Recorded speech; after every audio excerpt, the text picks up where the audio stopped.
The IONS Portland Community Group serves members and friends of the Institute of Noetic Sciences, a nonprofit organization dedicated to research and education on consciousness, human potential, and personal and social transformation. So moving right along, our speaker today is Jane DeForest. And let me just talk about Jane for a second here. Jane is an intuitive coach. She's an animal communicator, and she's been a medium for over 20 years, excuse me. She works with both personal and business clients from all over the world. She has an automatic drawing technique, which she can teach to you. As she does these meetings with people, she draws renderings of people and places and things that she's never seen from her client's life in an original art piece for her clients to keep, which I think is just fascinating. I've never even heard of that. So in healing sessions, excuse me, she utilizes shamanic journeys, soul retrieval, ancestral lineage clearing, meeting your spirit guides, accessing your Akashic record, and past life contracts. And by doing this, it really helps people move through old patterns and access valuable guidance. So with that, I'm going to turn it over to Jane. Well, first of all, thank you so much for allowing me to come here and speak. I'm very honored to be speaking to IONS, an Institute for Noetic Sciences. I was a member 100 years ago when they were in Sausalito, and I've always been fascinated by this group. I think Mitchell started it, and the astronaut, and I'm so grateful for all that this organization does, and I can't tell you how happy I am to be here. So I also want to reflect back to all of you. Congratulations, you showed up. I mean, it takes a lot to show up sometimes. We're all busy, it's Christmas time, there's so many other things to do. And so showing up is really powerful, and it's something that I really live my life by. Excuse me. How I've shown up today, I've done a lot of research on this topic. I've been giving this presentation for about 5 years, and excuse me, this free presentation. And it's my hope that in doing so, I'll help awaken the light within you and help you on your path. And it's a real honor. It's a real honor to be sharing this material. Each year it's different because I go deeper into the meaning and I spend a lot of time researching. So although some of you might have been to my previous presentations of winter solstice, it will be different. You'll see some things that are similar, but many of the information that I put into it, I spend a lot of time researching. I'm also, I go deeper into my own spiritual path. So I found new information. I've opened my own spiritual life in a deeper way. So I'm bringing that to the party. Let me see what, so I want to say, this really is a time of great opportunity and a time of great danger. There's a lot going on in the world right now that we cannot ignore. And so we have a wonderful opportunity. I do believe we choose the time and the space that we enter this earthly sojourn. So I believe that our soul understood the dynamics of these times. So I do, from my opinion, believe that this isn't an accident. But it can be really scary sometimes. I know a lot of people are struggling with anxiety and fear. And in part, I hope that this presentation will align you with your core and your spiritual center to give you courage in this time. So the structure of what I'll be doing today will be to tell you a little bit right now about what we'll be doing. And I'll be doing the slide presentation. I've put a lot of time and thought into these images. I think images are important, especially as an artist. And a lot of the symbolism, this is how I've found the universe communicates, is through symbols. These are profound concepts. So I'll be reading from my research while you get to look at the pictures, and feel free to take notes. This will be posted, obviously, so you'll be able to rewatch it if you want. And at the end, we'll have questions. After I finish the presentation, which will be about 45 minutes or an hour, we'll have a bathroom break. And then we're going to go into just a short 5-10 minute meditation. I'll explain a little bit about what this time is about. I'll explain the history, a little bit about why it's important to the ancients. And then I'm going to talk briefly at the end of the presentation about why the ancients thought this was important and what you can do about it. So my premise being that the ancients understood that the solstice and equinox, especially winter solstice, is of paramount importance because it's a portal. And let's also remember that we're facing the galactic center right now. We were in perfect alignment, winter solstice 2012, but we're still absolutely in orb. So we are getting washed with this kind of galactic energy. We know the Schumann resonance, which is the heartbeat of Mother Earth, is increasing, and the magnetosphere, the magnetic protection of the Earth is decreasing. Sorry, I have braces. That's a whole nother story. So that we have access to energies that are unusual and we can use. The ancients used ceremony to harness this, this energy. And I do believe there are, the ancients told us, there's a great struggle between good and evil in this dimension. And at least from my vantage point, I can see it quite clearly.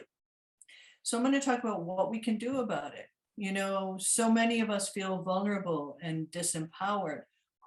I'm just me. What can I do? I don't know that I can make a difference. I'm not a lawyer, or I'm not a physician, or maybe you are. I'm not. So what can, or even if you are, what's one person, what can one person do to make a positive difference? And what I really hope that the undertow of my message is that you are so incredibly powerful and you can make a huge difference. We are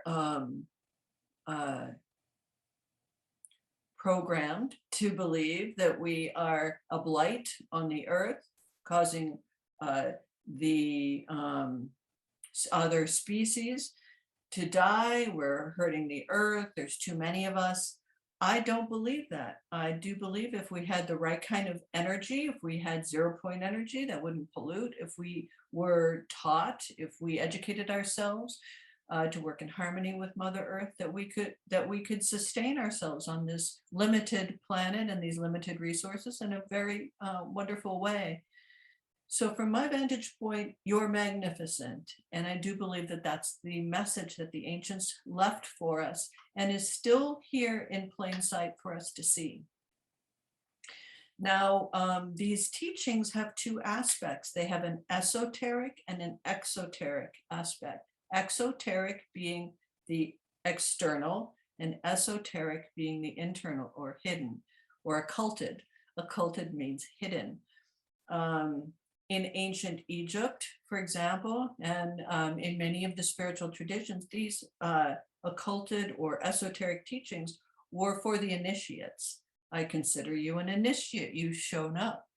The very literal and exoteric teachings are for the masses. So they're literal. There's a literal story about a historic person, whereas these esoteric teachings are hidden because in a way it's dangerous. So I step forward and take the reins to introduce you, or rather to help you remember these teachings. I assume you already know these teachings.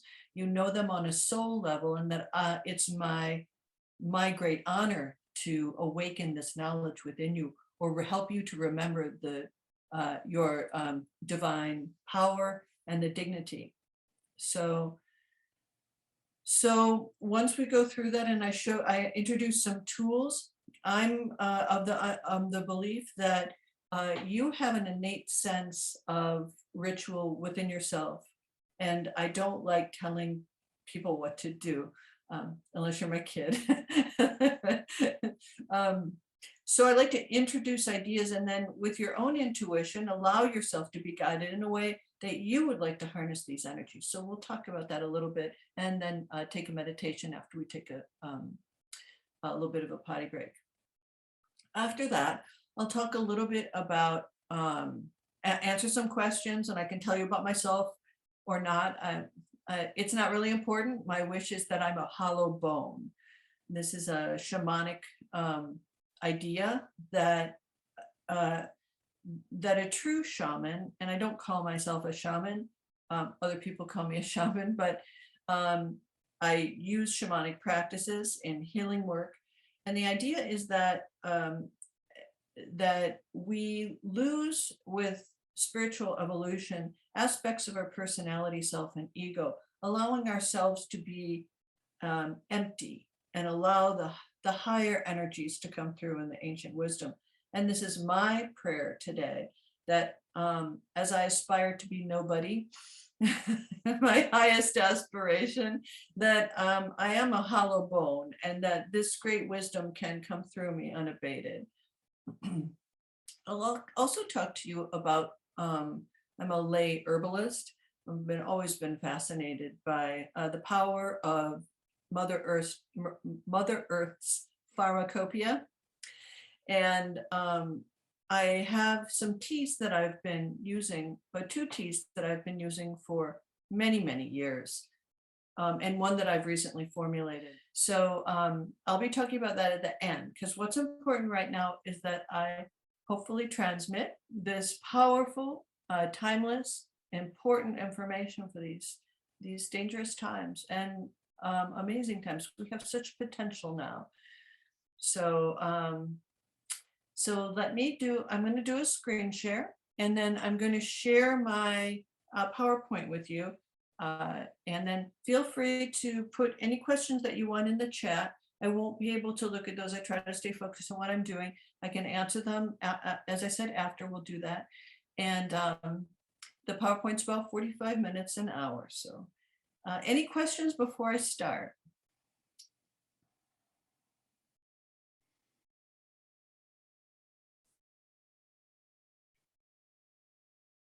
All right then. All righty. So I'm so excited. I have such a wonderful program for you guys. Let's start here. Share my slideshow. Okay, so Teresa, can you see that one slide or 2 slides on your screen? I'm only seeing one called Winter Solstice. Perfect. All right. That's just what you should be seeing. Well, welcome to this Power Packed presentation about winter solstice. I personally love this picture. And it really speaks to the message that I have in this presentation, that's you. That tree is you. You are filled. You are emanating a powerful, powerful light. Sorry, let me get a little situated.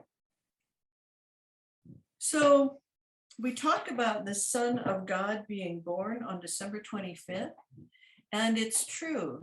God's Son is the light of the world, and God's Son is born on December 25th.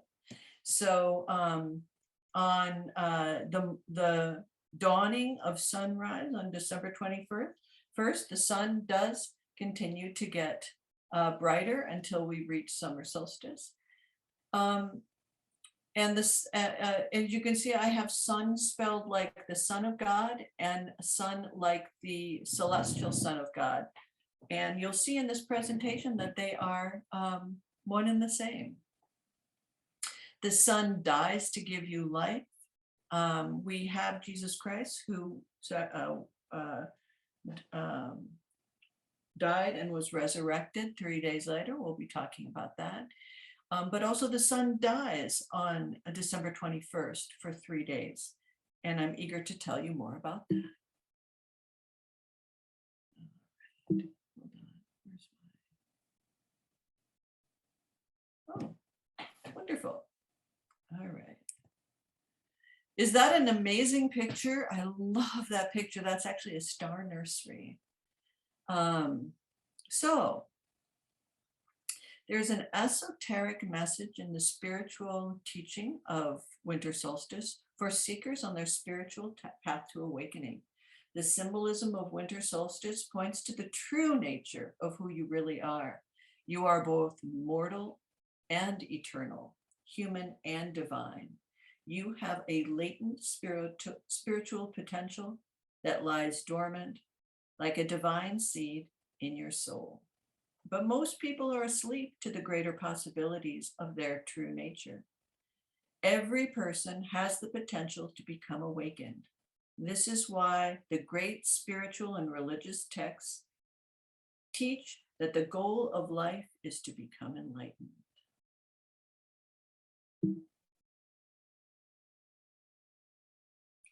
Winter solstice speaks of creation itself, the creative process that gives birth on a cosmic level also gives birth within the human being. That's so important. If you don't mind, I'll read it twice. The creative process that gives birth on a cosmic level also gives birth within the human being.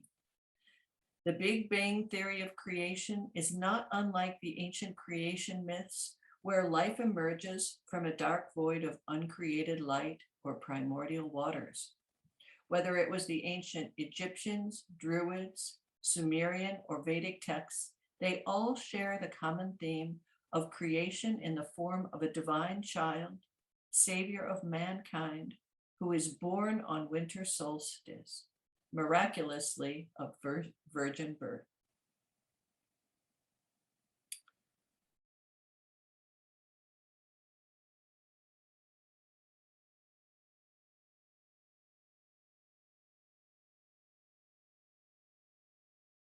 At this moment, winter solstice aligns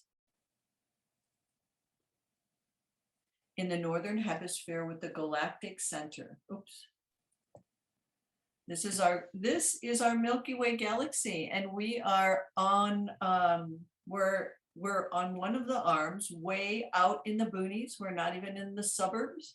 We are way way outside, and all those stars are suns. It's amazing that we think we're the only living intelligent life in the universe, and this is just one galaxy of billions and billions of galaxies. So perhaps we are not the only intelligent life out there. But at this minute, winter solstice, we align with the northern hemisphere, with the galactic center, showering us with galactic energy. Could this be a portal? I say it is. With the magnetic shield or magnetosphere of our planet diminishing and the Schumann resonance increasing, many people are feeling strange effects, like their consciousness expanding, an increased psychic ability, and heightened sensitivity. So I want to talk to you a little about the great year. The great year is another phrase. I'm sure many of you have heard of this. If it's a reminder, then just reintroducing it. It's also called the precession of the equinoxes. So different ancient civilizations have documented it and calculated it in different ways. But frankly, what's stunning, if you look up in the right corner, you can see that they are so close. How did these ancients know it? We have, it takes the planet 72 years to pass through each astrological sign. You can see the current is 25,920 years. And the ancient Greeks had the exact same calculation as did the ancient Egyptians. The ancient Hindus and Mayans were slightly different, but isn't that stunning? This is called the Great Year. Now you can see on the left image that there are different ages. The iron being the dark ages, the bronze with more illumination, the silver with more illumination, and then of course the great golden age. The good news is that we're heading out of the Iron Age, or the Age of Kali. Kali Yuga is another name if you've heard it. We are heading towards the Age of Enlightenment. So that's the good news. I guess the bad news is it's going to be several hundred years till we make it to silver, but we're heading in the right direction. So, mysteriously, this complicated calculation was already known to the most ancient and advanced of civilizations. Many ancient calendars used Earth's great year cycle, including the ancient Greeks, Inca, Chinese, Hindu, Egyptian, Mayan, and Hopi. The Greek observed a Platonic great year, years in 5 ages: golden, silver, bronze, and heroic and iron ages. The Hindu calendar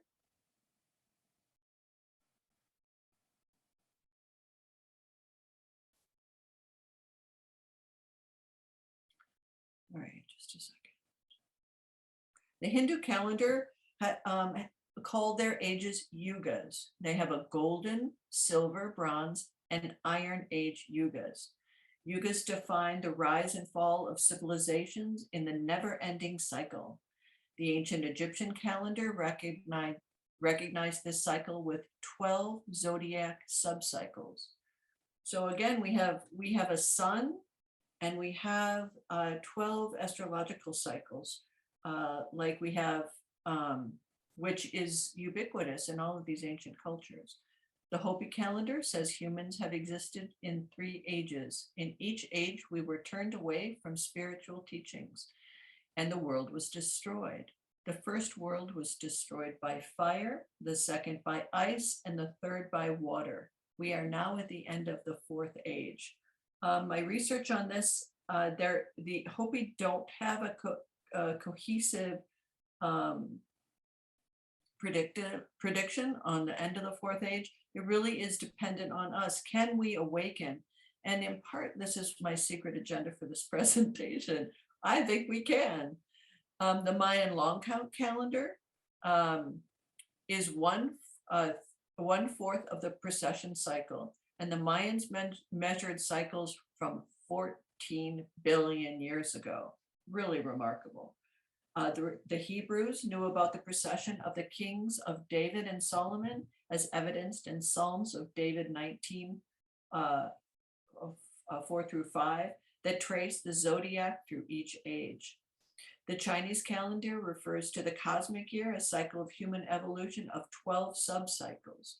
So, these and science, our current science refers to this as the precession of the equinox. So just a quick review. I know you know what the solstice is, but just a little bit of review.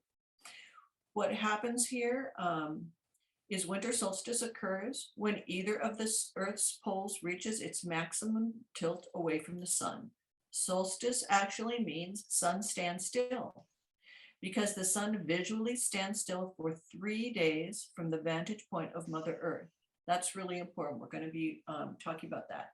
After 3 days of darkness at midnight on December 24th, the sun begins to move across the sky at about 1 degree per day until its other maximum, which is the summer solstice, when it returns again.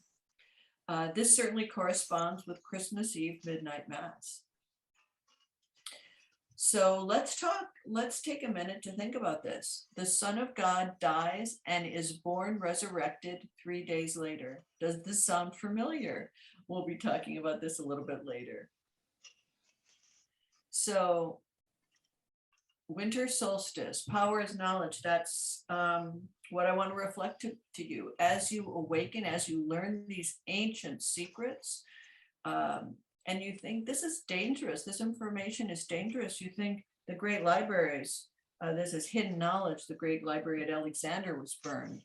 This knowledge is power. So you can use this to change your life and to change the trajectory if you don't like what's happening in our culture. The theme, death, rebirth, and birth at this time.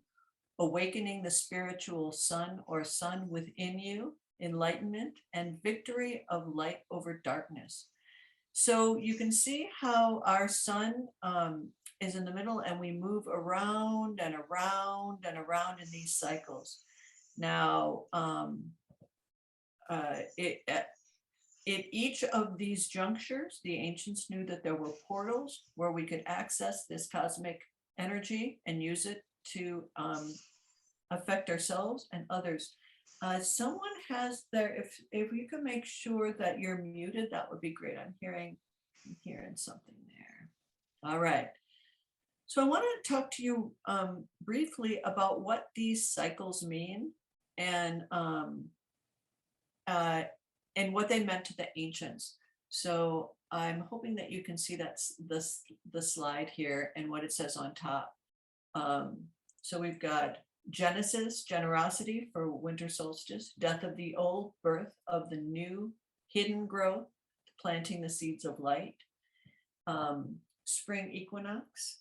So this is pleasure.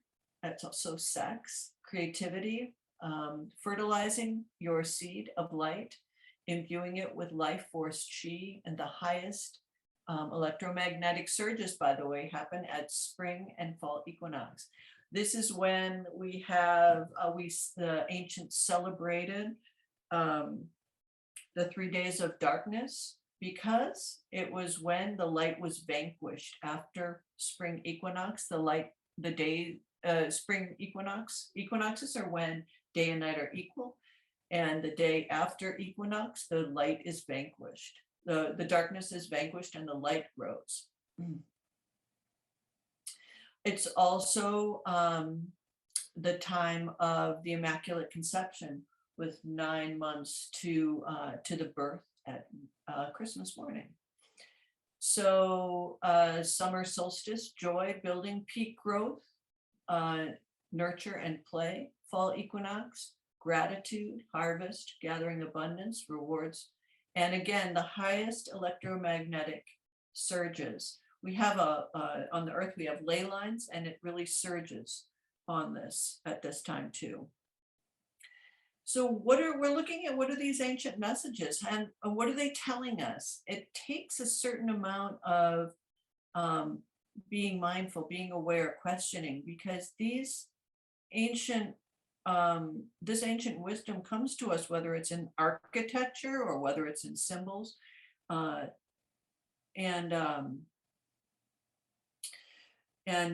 the aspect of universal wisdom that's embedded in this symbolism of death and resurrection of the sun at winter solstice reflects our own internal existence, the immortality of your soul.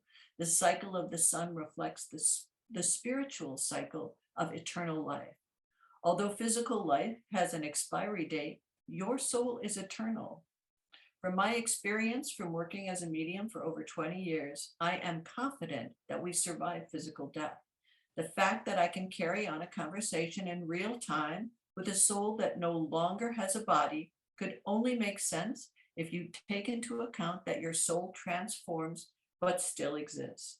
From my own experience into the near-death experience, from my own research into the near-death experience, and hearing many people's testimony from people who flatlined and lived to tell the tale, we do survive death.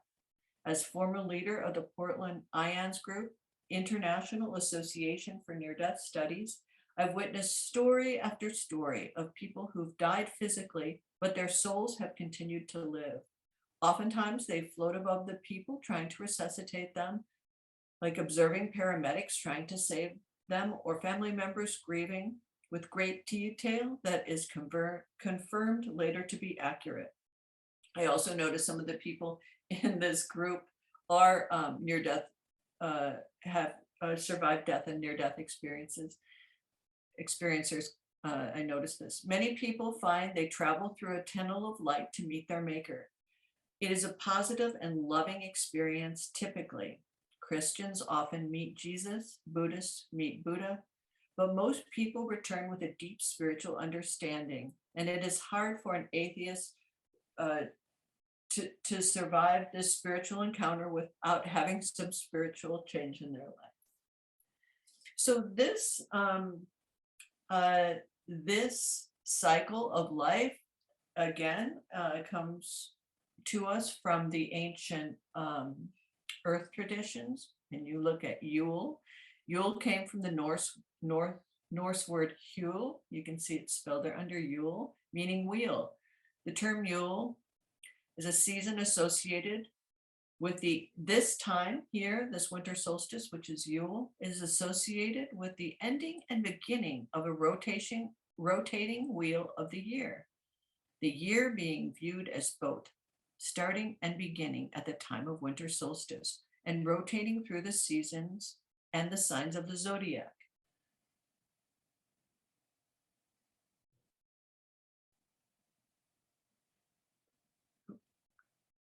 All right, Saturnalia.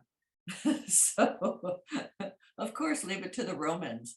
The festival of Saturnalia, celebrated by the Etruscans and Romans and many others, was usually a 7-day rite marking the new year, as well as the venerating the god Saturn, lord of time, boundaries, and laws. Winter solstice themes and celebrations are based on the connection to the seasonal sign of Capricorn and the planet Saturn.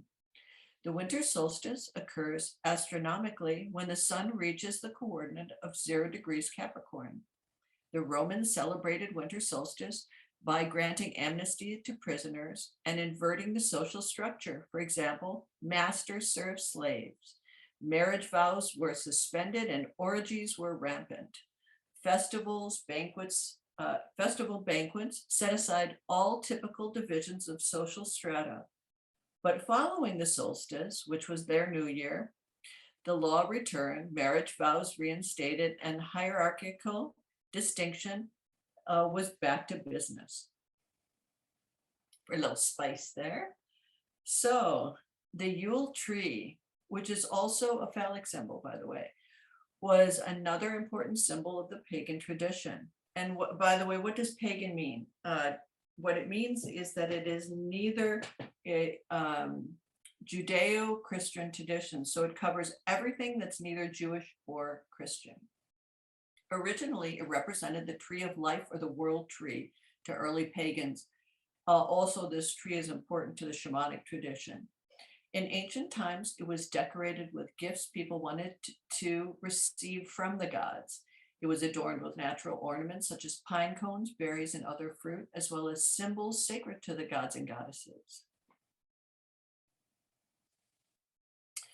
So, Santa as psychedelic shaman. I love this.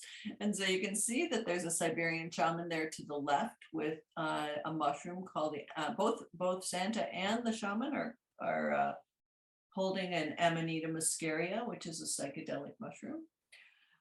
Santa is more than a representation of Saint Nicholas, a 4th century Greek saint known for his generosity, or a merchandising vehicle. Perhaps he is the quintessential shaman. Santa's red and white outfit resembles the psychedelic mushroom Amanita muscaria. The storybook fungus is found throughout the Northern Hemisphere under evergreen trees, not unlike red and white wrapped presents under the Christmas tree.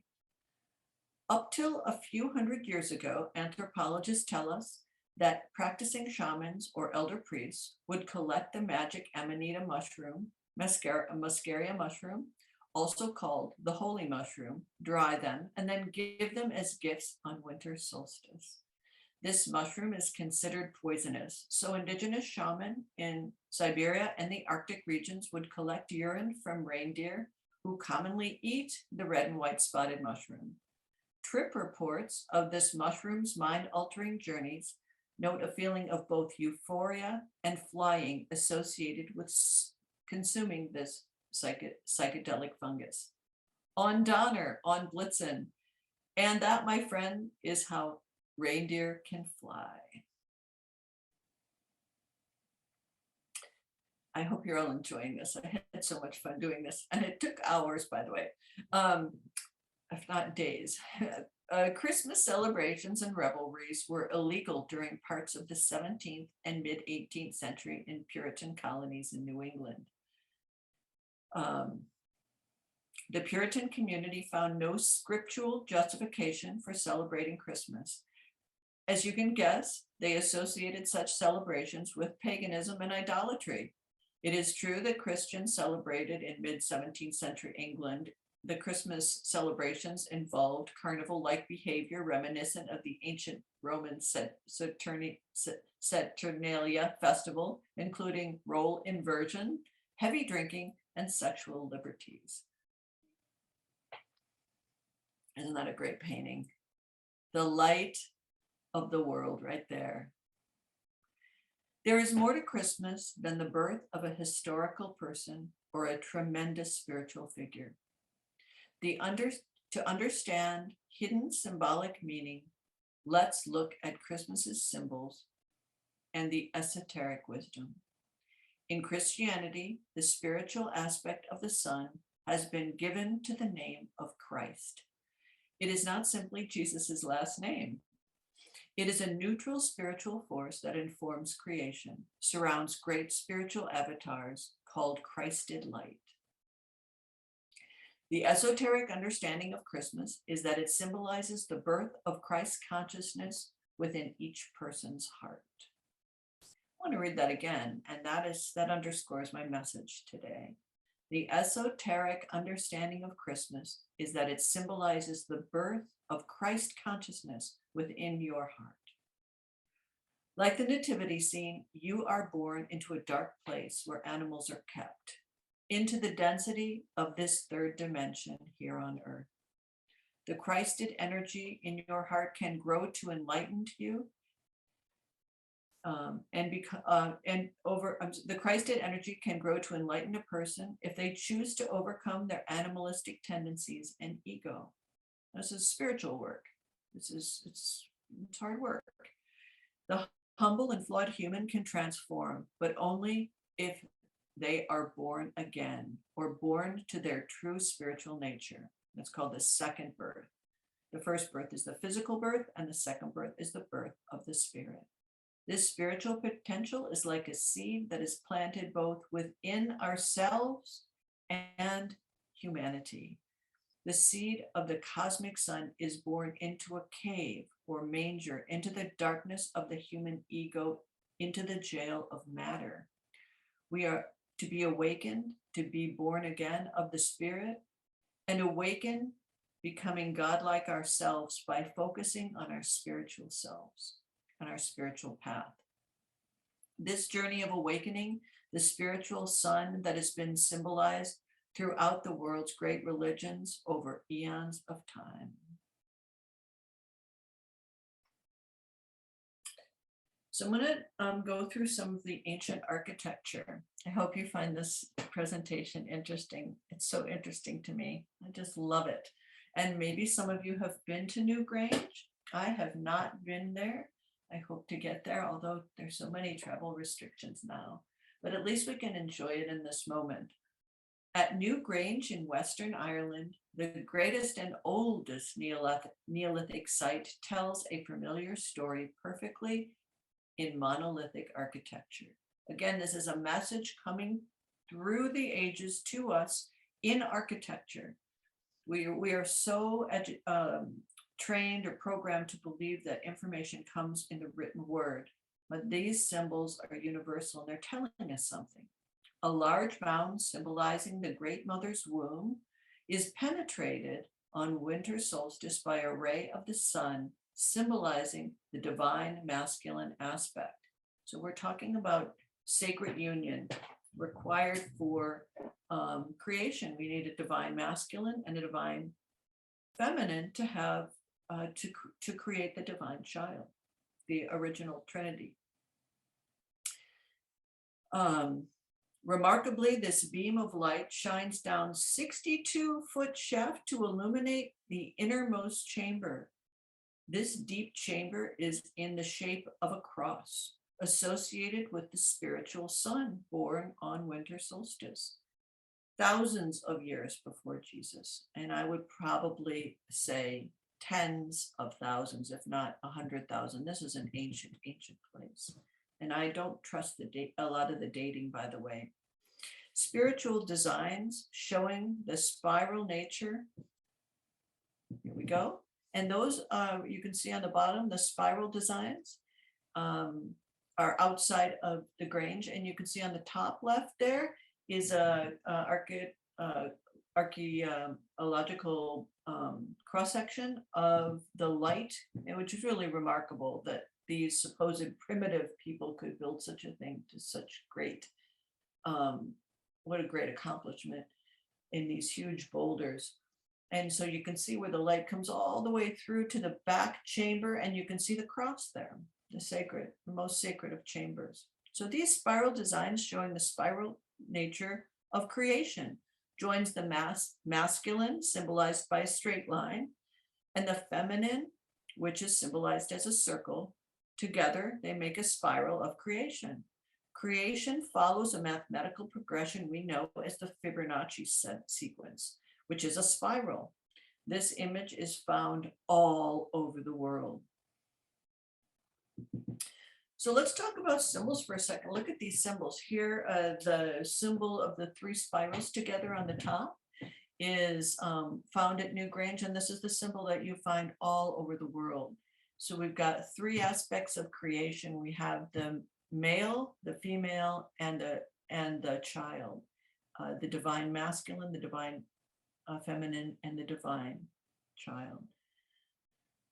On the bottom, you see the cross is an alchemical symbol related to the Ankh, showing the union of opposites required for creation. The divine masculine forces as a phallus and the divine feminine as the uterus. From 2 opposite divine principles, the Son is born, the divine child.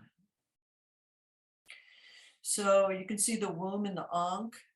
In the middle is the symbol for Venus, the goddess of creation. And then you can see the cross on the right. I've included the Celtic cross, which I particularly like, where the circle is joined in the center. That circle is also symbolic of union, where the circle is the feminine, the cross is the phallus. So it's the joining of the 2.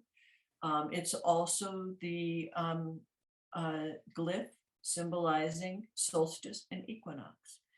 So if we look at the Ankh, we can see it more clearly than the cross, where we see the womb and the cross being this 3rd dimension coming through into matter, which is the straight part at the bottom, which is what we believe today as fact in our scientific religion, as the Big Bang coming from nowhere in a moment, creating matter, which is not unlike as I said before, the ancient myths of the unmanifest void giving birth to matter here in this dimension. So let's go to Peru. Amazing masonry work. I was so stunned when I was in Peru and at this incredible masonry work. You can't get a razor blade between it. It's remarkable. At the bottom part, that's just a stage, but up on top, when I was in Egypt, I saw identical masonry work. It was absolutely stunning. So we come to the Americas now and this is the Southern Hemisphere for winter solstice.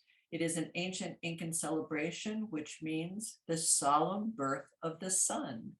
So this huge ceremony takes place in Cusco, Peru, and is attended by over 100,000 people each year. The ancient Inca saw the sun as their father and the earth as their mother, and themselves as the children of the sun, the divine children, or a divine child. But people being a divine child is not particular to just the Incas. Other ancient cultures saw it as such. The Sumerians, the Gnostics, the Mayans, and the Egyptians also perceived themselves as children of the sun or children of the light. So I took these pictures. We were on Crete, and this is Knossos. That's my daughter at the bottom, standing in the doorway. I like to put that in there. The picture on the right is the far right, the black and white picture is a picture of winter solstice. And you can see the diagram on the lower left where the light comes through these doorways at different times of the year. At midwinter, it comes and directly illuminates the throne. And you can see the throne in the upper right picture at those beautiful murals. It's really a remarkable place. So this throne, this was a matriarchal culture. This throne seated a queen. And it was the last remaining matriarchal culture, which was found on the island of Crete, that is now modern day Greece, and it was called the Minoan civilization. At winter solstice, the path of the rising sun enters the royal chambers at Knossos and illuminating the queen's throne. She was the ruler of this beautiful civilization. They were, of course, beautiful art came from this civilization. They were a peaceful civilization. Of course, they were an easily military target, but this was the last remaining one. So I'm going to talk about Mithras for a moment, and we'll read through this together. Mithras is the same god from different cultures, and there's a lot of similarities. He was born on December 25th of a virgin, Amanita.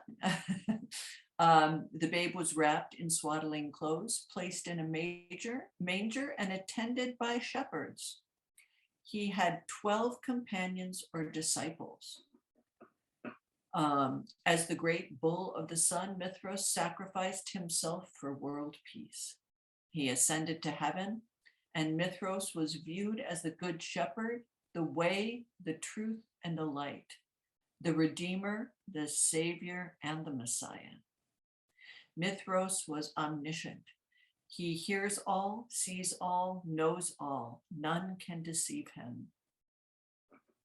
He was identified with both the lion and the lamb.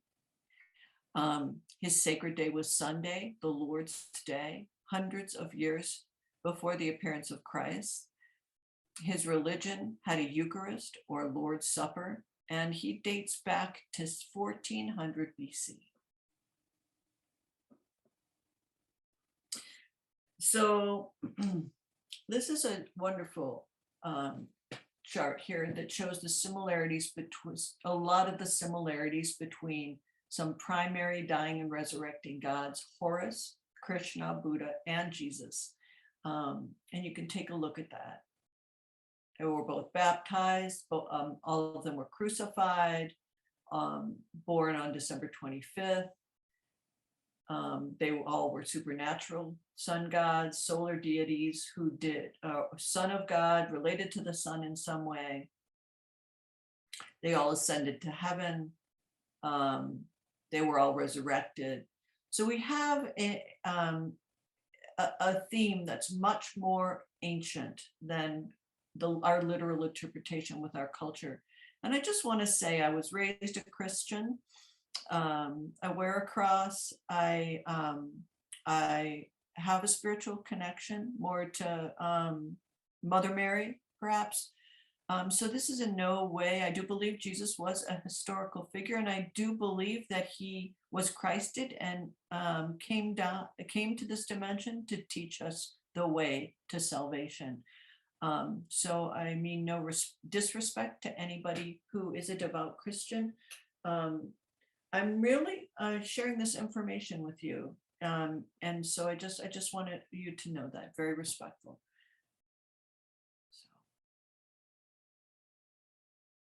So here again, I just wanted to introduce this idea in a couple different ways, because I'm not trying to convince you of anything. I offer this on a silver platter for you to take in and absorb in any way you like.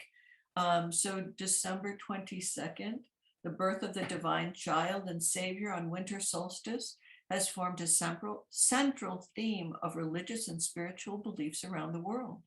The birth of Jesus on Christmas morning is only one of many divine sons of God born December 25th. From Mithras in ancient Persia to Horus in ancient Egypt, these celebrations speak of a timeless spiritual principle. And you can see the Ouroboros there and that beautiful gold ring of the snake biting its own tail that you see, and you wonder why, but that's a pretty thing. I wonder what it means. It means different things. It means eternal life, being born again. It means the cycle of the seasons in this time that we're right there at the juncture of the mouth biting the end of the snake, that we are eternal. All important messages, and it's sometimes it's hard to decode, but so we're going to go to Glastonbury, England. Oh, sorry, I forgot my one thing here. So it is important to contemplate the spiritual meaning that is a guiding message to live by. The winter solstice points to a great spiritual teaching of being born not of the flesh, but of the spirit. The symbolism of the divine child born at the darkest time of the year refers to the seed of divine spark that lays dormant, waiting for fertile ground of spiritual work and personal revelation to transform a human into our birthright, to be a divine child. That's really the theme of why I give this presentation. If you'll humor me, I'm going to read it one more time. The symbolism of the divine child born at the darkest time of the year refers to the seed of divine spark that lays dormant, waiting for fertile ground of spiritual work and personal revelation to transform you into your birthright, a divine child. So we traveled to Glastonbury tour. I'm sure there's plenty of people in this group that have been there. I personally have not been to this place, and I hope to make it there sometime. You can see how the light on the right hand side comes through at sunrise on winter solstice, and you can see the tower on the left, what it looks like from an aerial view. Just get a little sip of water here.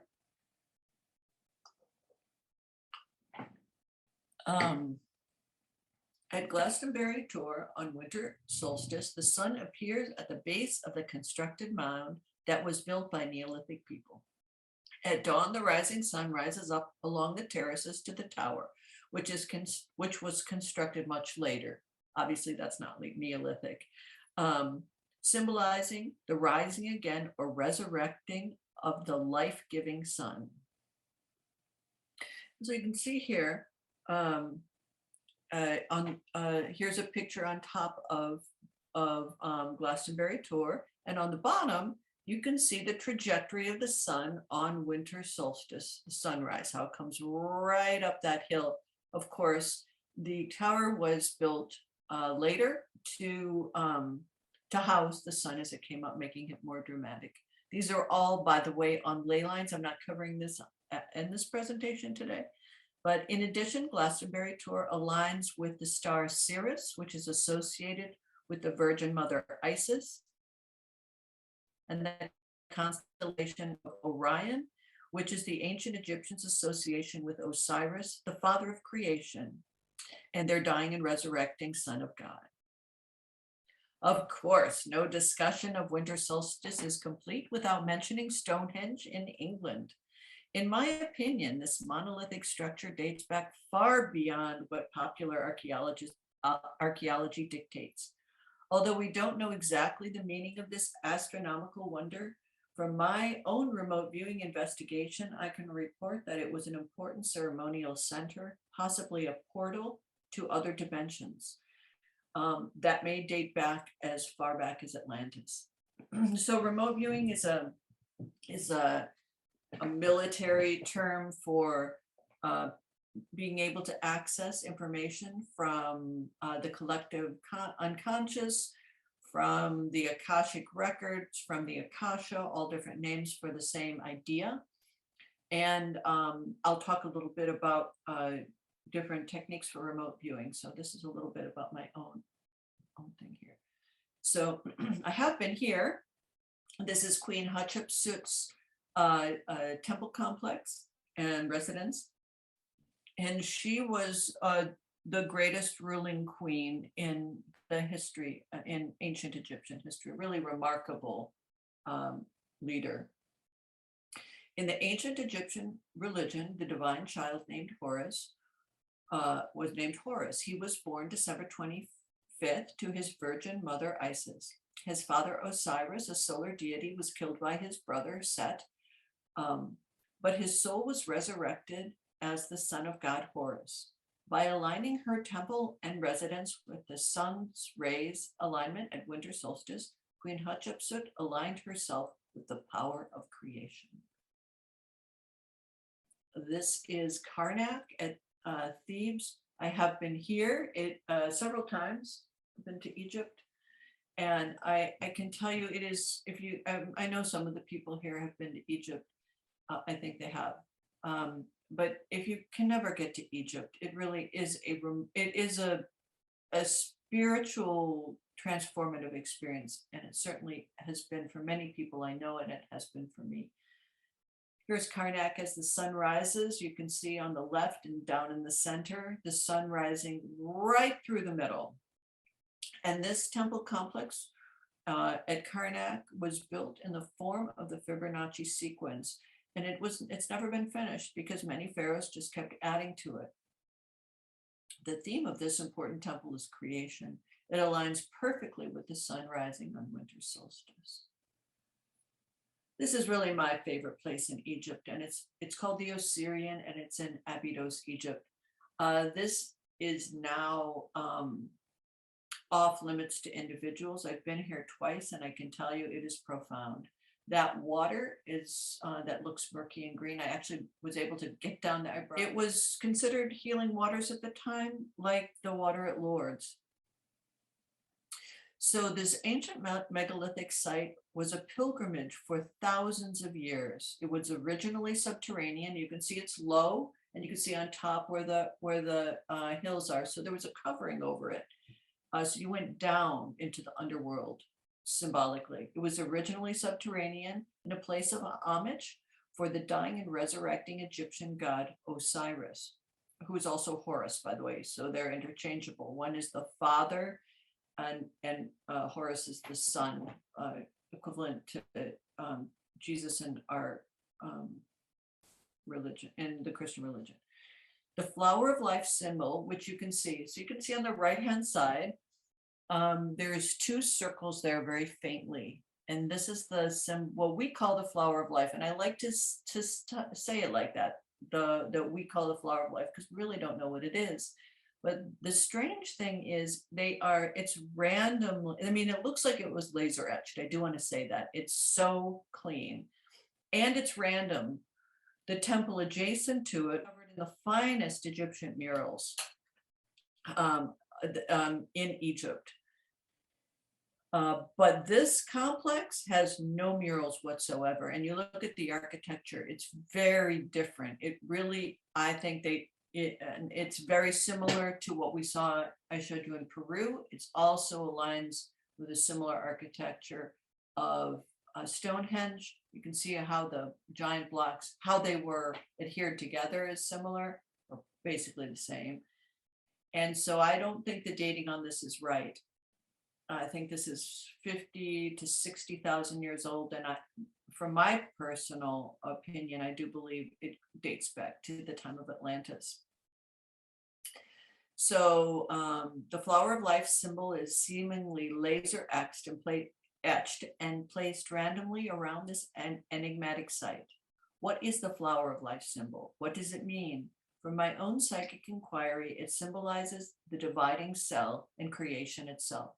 From my research into the origins and meanings of winter solstice, it's my opinion that at the core, the meaning of this time is the mystery of creation. So Chichen Itza, Mexico.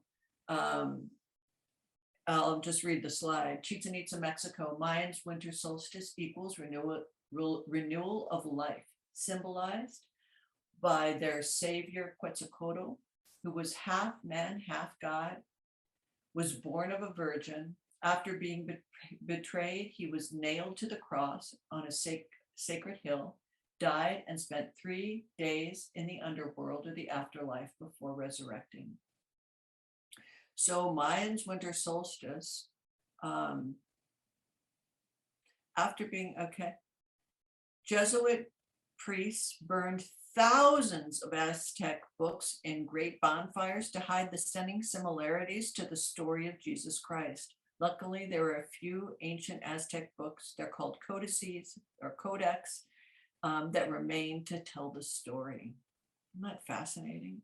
I hope you guys find this interesting. It's so interesting to me. So, living traditions. Many Native Americans had religious ceremonies celebrating winter solstice by rekindling the sacred fire of life and sending souls of those passed to rest in the Milky Way's galactic center. Is it a portal? So I want to say, if any of you have been, what this is, an artist rendition on the bottom right is that is Chaco Canyon. But very interesting place and difficult to get to. They don't make it easy to get here. You can see an artist rendition on the bottom, and you can see how the different solstice and equinoxes were documented. Of course, we have a spiral again. It's very difficult to get to. You have to drive 16 miles over the worst road systems to get here. Also, what's talked, this is an aside, I didn't think that I would talk about this, but I just want to mention it because it's so interesting. In the burial sites, they found this to be a matriarchal culture. The highest ranking people were females, and they were huge. They were 8 to 9 feet tall, found in excavated mounds. I've forgotten for a moment where the name of this, but it's in the US. So this may be Chaco. most ancient peoples, including the Anasazi, Celtic, Scandinavian, Etruscan, and many more, plan their festivals and ceremonies at or around winter solstice. These festivals honored and ensured the sun's return. God's son would be born again after 3 days of darkness, and the life-giving light would return to lengthen the days again.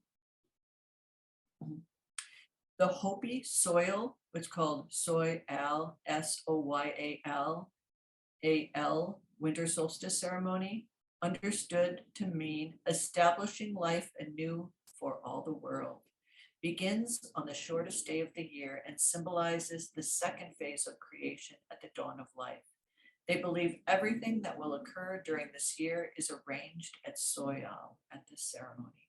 The Hopi people, inhabitants of northern Arizona for well over a millennium, celebrate December as when the Kachinas come down from their home in the sacred mountains to return the sun back to the world.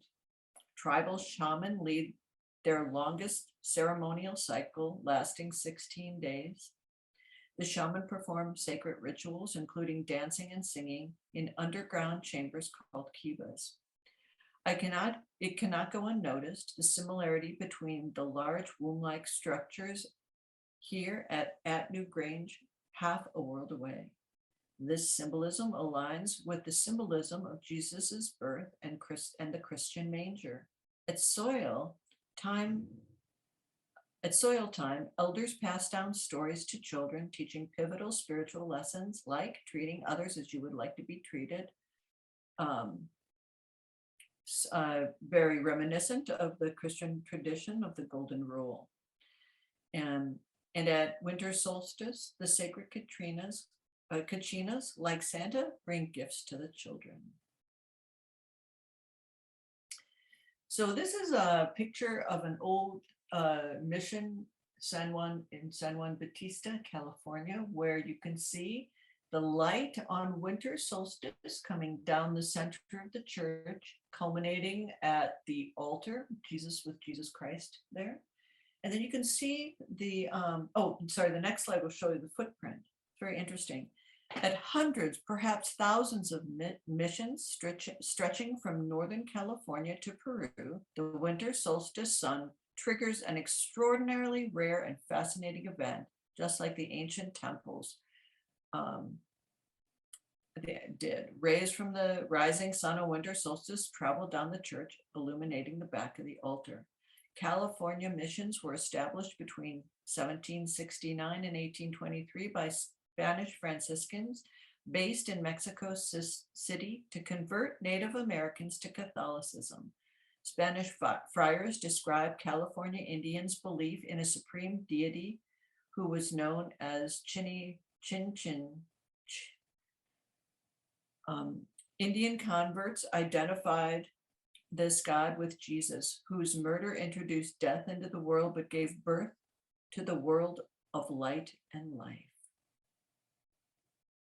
Here you can see the architectural footprint of the old mission San Juan Bautista that we just saw the picture of. And it's interesting to note that the architect needed to angle the church in order for the winter solstice sunbeam to travel exactly down the central aisle and illuminate the altar. So that brings to a close my presentation, my historical presentation. And this part, I'm going to focus on what we can do about it.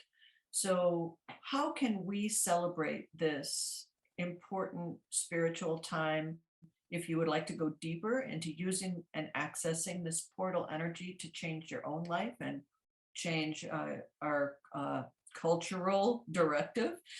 So how do we engage in winter solstice and the turning of the ages? The theme, of course, we've generosity, giving, and genesis, harnessing this creatrix. Creatrix, I love this word. It's an aspect of the female aspect of creation. I had three personal encounters with this energy, which I could talk about, go on about, but it's really, I want to focus on this. Love this picture. Winter solstice, what's the next step? This is, I love this picture of the family going around in the, this labyrinth of light. The question is, how do we incorporate this ancient knowledge now to empower both our spiritual awakening and a positive life-affirming evolution of this new emerging Aquarian age? How can we best take advantage of the natural portals to manifest our positive change? So these are, I love these images. And I think perhaps what we call the flower of life is symbolic of these portals.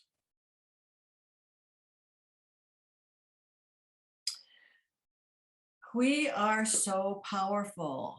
And I will say, as an intuitive, when I close my eyes and look at people, those people who are awakened, enlightened, have achieved self-realization, all words, frankly, for the same event, growing the divine seed bigger and brighter.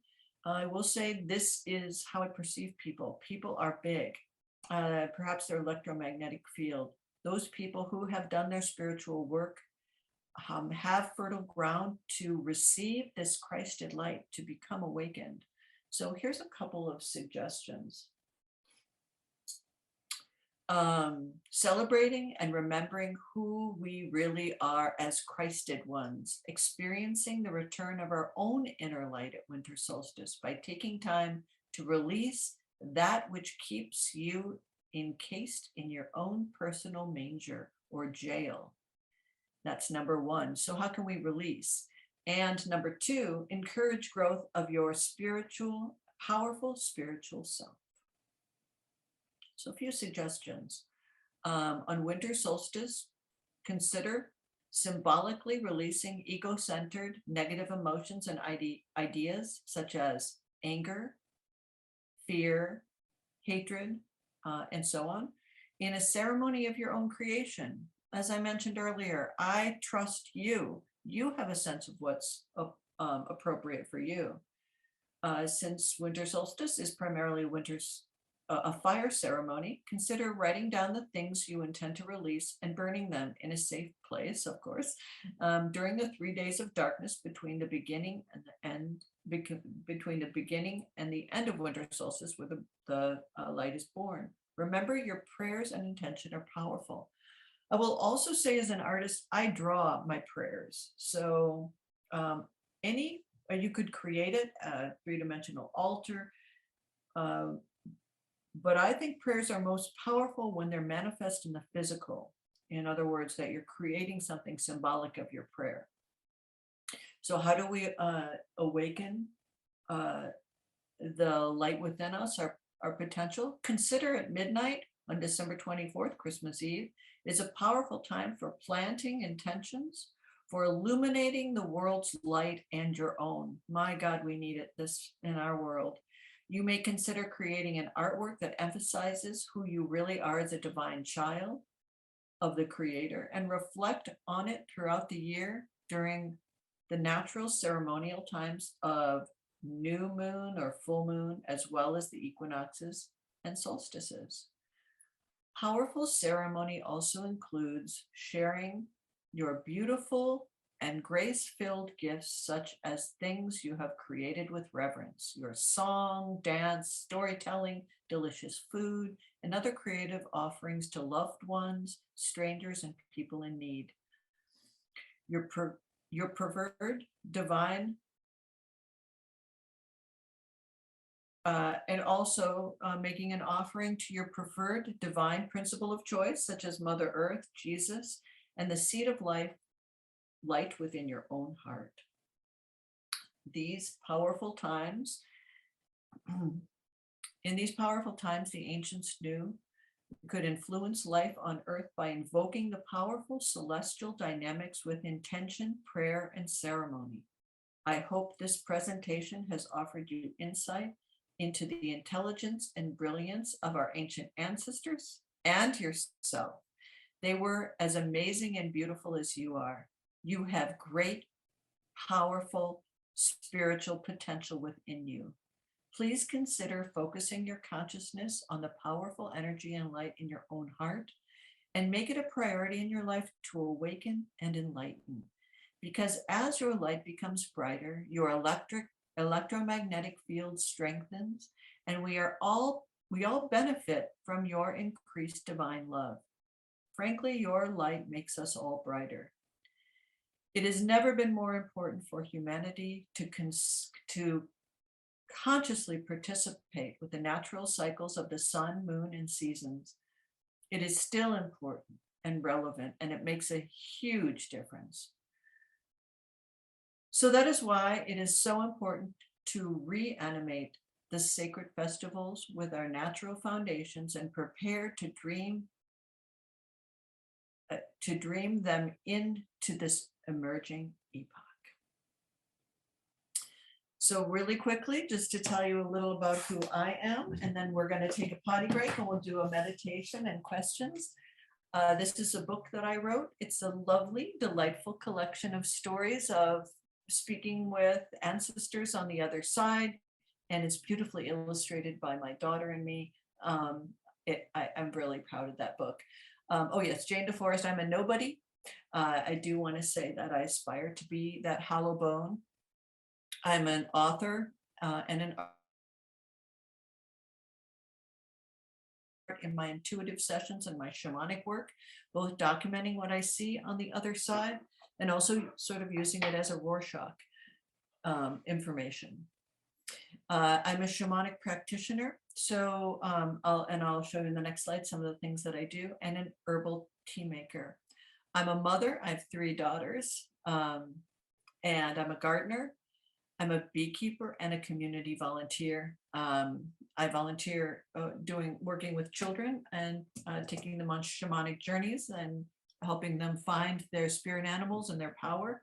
Very proud of that work. In my intuitive and mediumship sessions, I work with afterlife communication readings, life purpose, getting unstuck. That's a great one. Animal communication, and one of the greatest honors I have is to communicate with the animal world. relationship work, falling deeper in love. And I have lived that.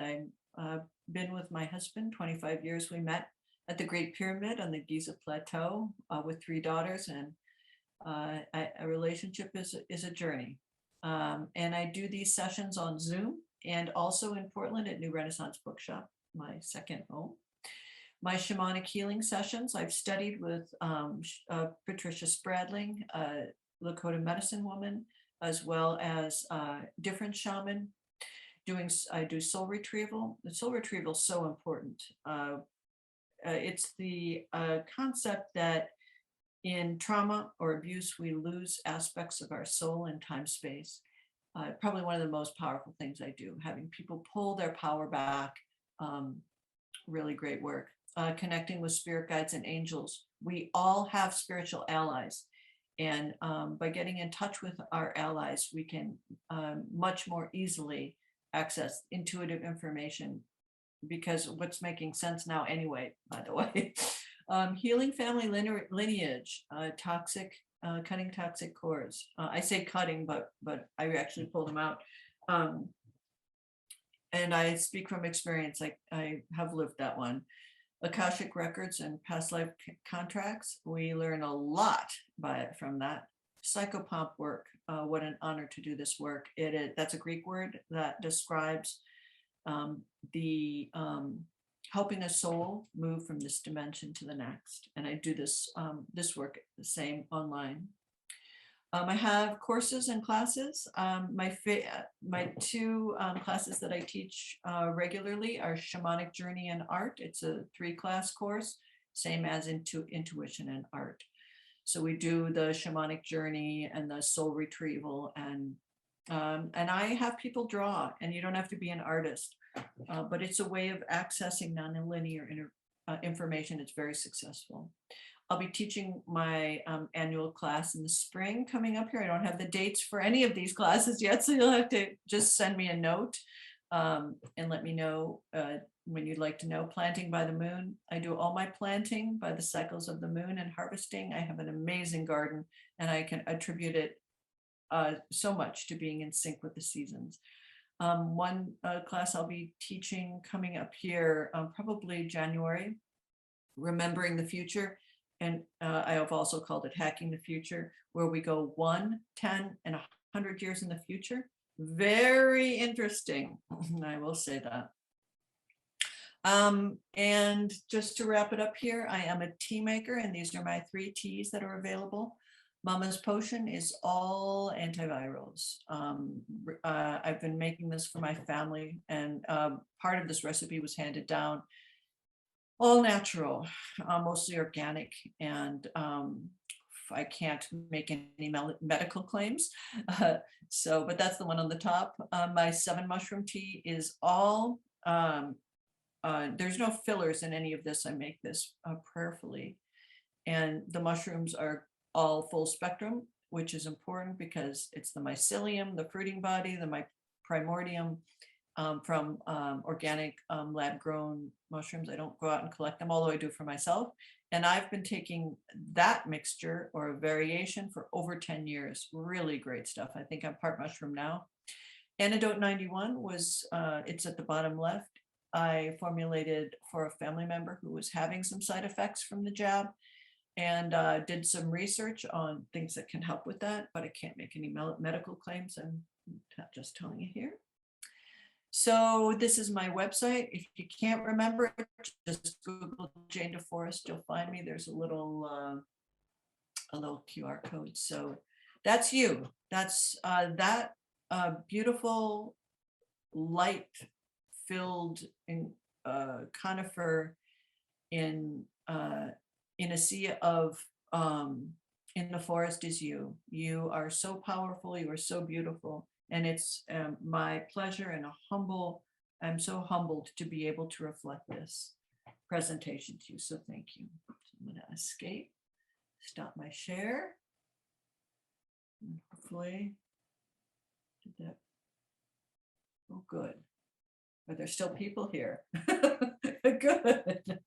So thank you. I did promise that I did promise that we'd have a potty break. I don't have to go, so I'll stay, but I can answer some questions and then we can do a little meditation. Okay, 5 minutes, that's it. Go. Great. Thank you, Jane. That was just great. There's so much that you pulled together. My gosh, I'm just blown away. Thank you. Thank you. I'm glad you liked it. Oh, I loved it. Yeah. Yeah, I can't believe all the travel you've done. You've been everywhere, sounds like. Do you want to pause the recording? We could, I can do that. Oh. Margaret, oh dear. I'm not sure if I understand the question exactly. Can I say it differently? Yes, please. Okay, I think it's changing time. The earth is changing weight and time, I believe. Oh, wait and Because- time, because the ice is melting. No, well, the whole earth is shifting, but that would be one of the things that seems to be an example of very dramatic change for the planet. And to me, it just seems, I believe that this is happening. And I'm not afraid to believe that, but if the sun is still coming in the right places on the solstices, if it's still exactly in the same places, Right. then I have to change my mind. Maybe. Oh, I see. So if ancient alignments are still accurate, then you have to revisit your idea of what's scientifically accurate. There you go. Thank you. So I love that you said that. I love that this information has provoked you to question your sacred held beliefs. I'm so grateful. That's exactly what I hope to do, is to invite critical thinking and invite investigation into what we think is real. I mean, I don't have the answer. I have done research. I'm introducing these ideas. I'm following my intuition to go and investigate these things. So we're told by the way, I haven't watched television for 25 years. I don't watch it. So I mean, you're not going to find someone. It will take a lot to find someone who has not been programmed to this extent, to the common extent. And I'm very careful about what I put in the garbage in, garbage out. I'm very careful. So I haven't been programmed a lot. I don't watch the nightly news. I don't listen to what general consensus reality is projecting into the consciousness. So I know there's a lot about global warming and a lot about this kind of thing. And I don't necessarily believe it or disbelieve it. I do know there's all kinds of greater cycles. So I think what you're saying is so profound. Thank you for saying that. It's how can we investigate what we know to be true? Beautiful. Chaco Canyon. I do want to say I had forgotten the place where these kivas were, and now that people are back, I wanted to say I remembered it was Chaco Canyon, and it is open. I think you can get there. You can drive there if you don't want to fly, if possible, in the United States, and it's hard to get to other European places now. Very, very interesting. So I'd be happy to answer any questions. If not, we can go right into the meditation. Okay.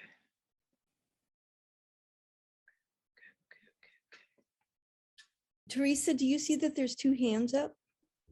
They've been up, Oh, they okay. were from earlier, thank you. And when we do this meditation, could everybody make sure you're on mute so there's no, Gail, Allison, yeah, you need to mute yourself. Make sure there's no other noises coming up.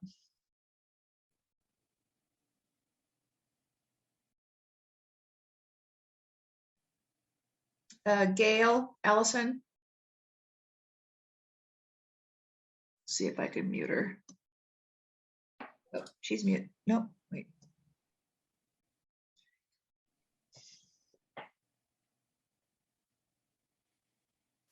I think we're all muted now, Great. Sure, Jane. let me grab mine. Great, so this is going to be a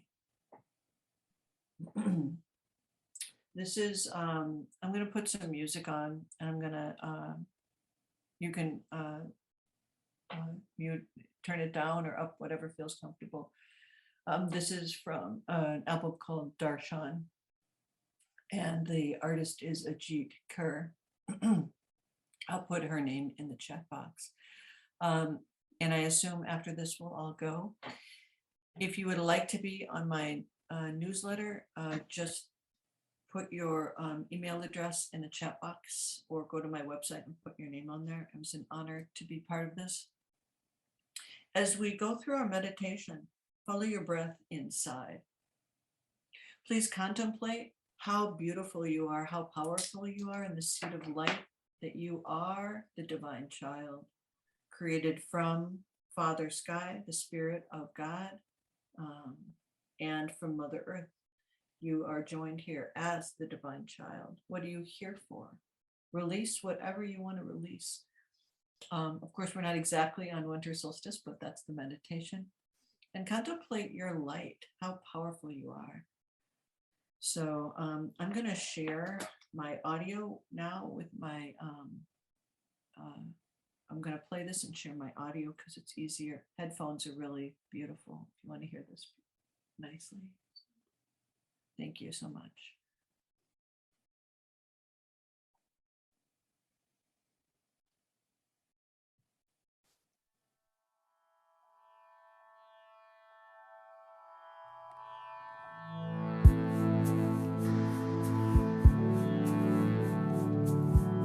We are born human to experience our infinity.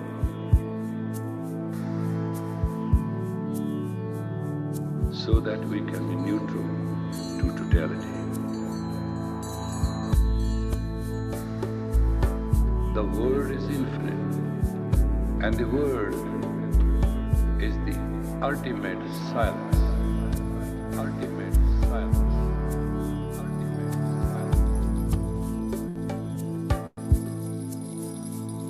Sunny as it appeared, sudden night.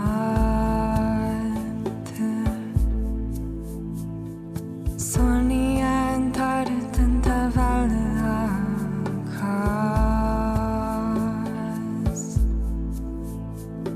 Sunny and deep below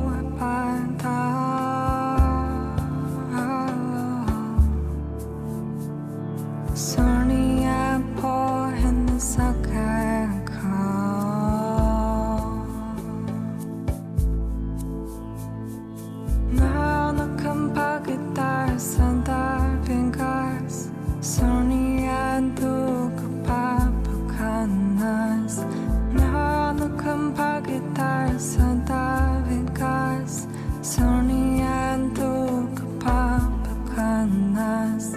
Now the compagita Santa Vingas.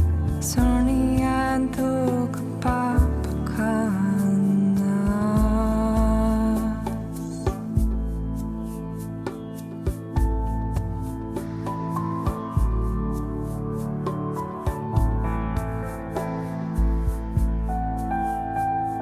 Sonia iserem parma inde. Sonia mo kesalahanem mande. Sonia joga jungat tanem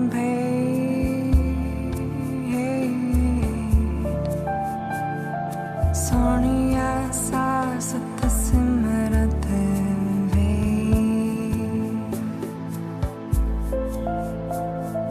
Nana compagita sanda vingas. Sonia dug pa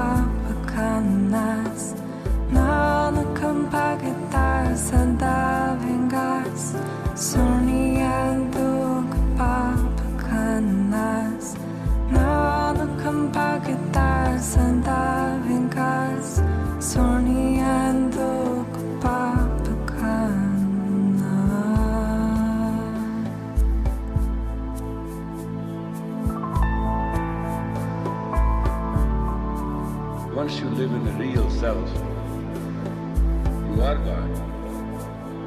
Sonia sait som tågan kian.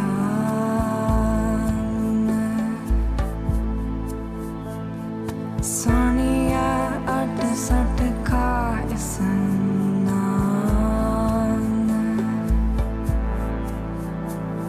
Sonia parda pavema.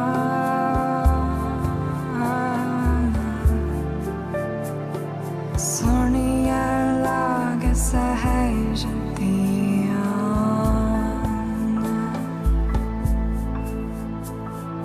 Nano kampagita sada vikas. Sonia dug papakanas. Nano kampagita sada vikas. Sonia dug papakanas.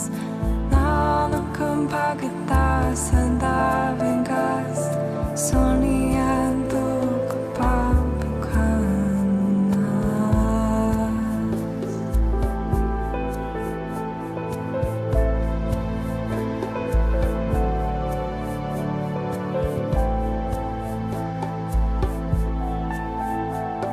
Sonia saranguna kinga.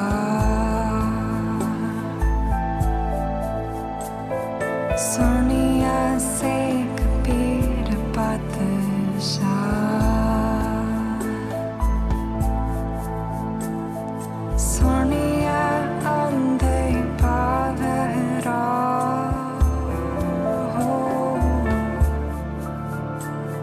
Sonia hat hove asunga.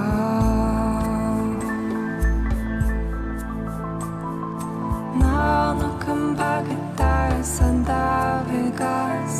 Sonia dug papakanas. Nano kumpagitar sada vigas. Sonia dug papakanas. Nano kumpagitar sada vigas. Sonia dug papakanas.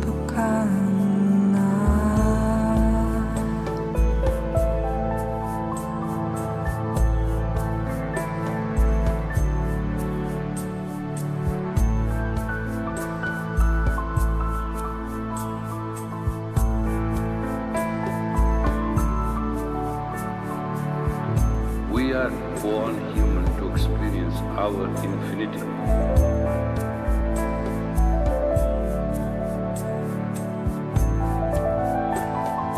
So that we can be neutral to totality.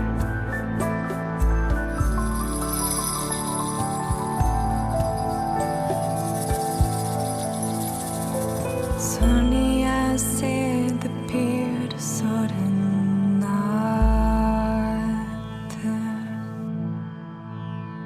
Sonia tar den tavallakas. Sonia di below pada.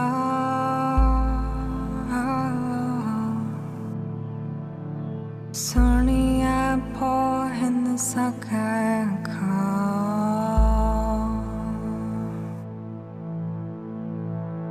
Nano kumpagitar sada vigas. Sonia dug papakanas.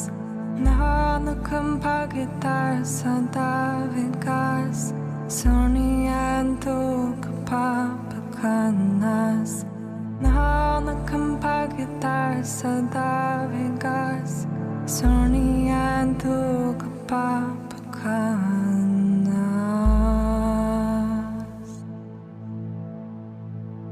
Sonia dug papakanas.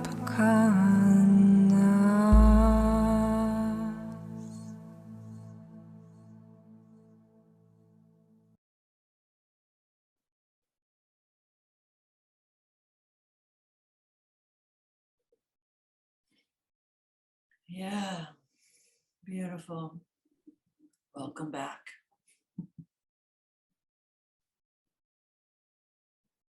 And thank you again, Jane. Let's all give Jane a big hand. It was really good. Thank you.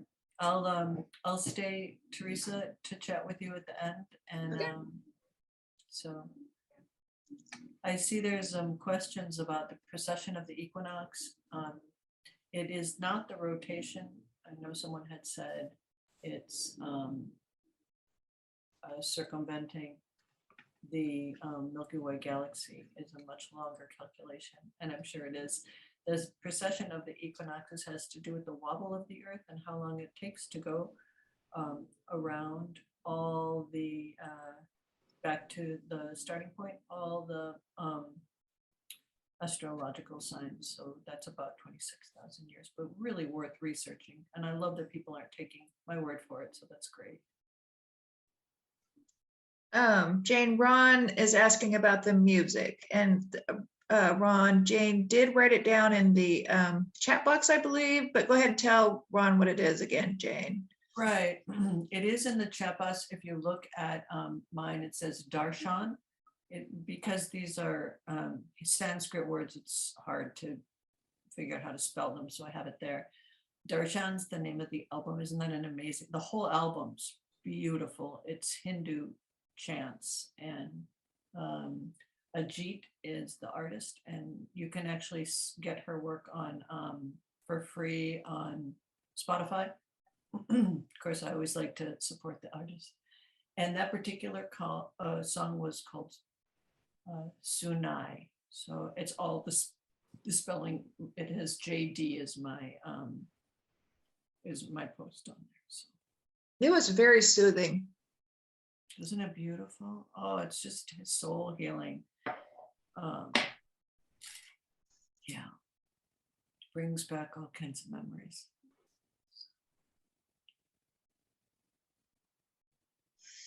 Okay, well, thank you again, everybody, for tuning in. And we'll see you in the new year. Happy New Year.